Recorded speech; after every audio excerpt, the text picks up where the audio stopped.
כמה טוב השם, שהוא עשה לנו את המתנות האלה, נתן לנו מתנות גדולות, נתן לנו את ראש השנה.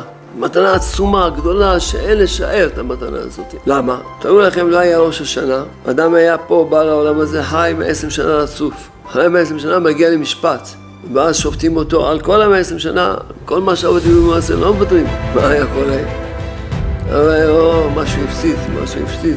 העולם חילק את זה, עשה את זה כמו חתיכות. כל שנה משפט, כל שנה פותחים דף חדש. מה שהיה עד ראש שנה הזה הוא כבר נשפט וגמרנו.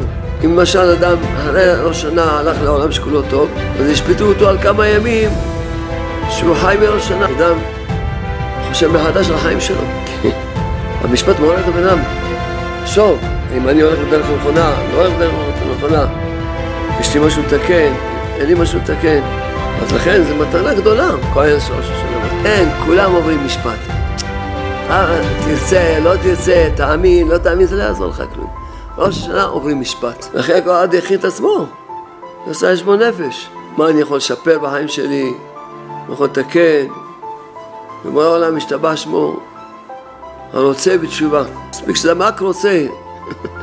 רוצה בתשובה. אחרי כל עד יתחזק, יכין את עצמו ראש השנה, כל אחד ידבר עם המלך, ובקש ממנו שיעזור לו, לעשות את התחלה חדשה טובה, שיהיה שנה טובה, כתיבה והחתימה טובה, תנו חיוך.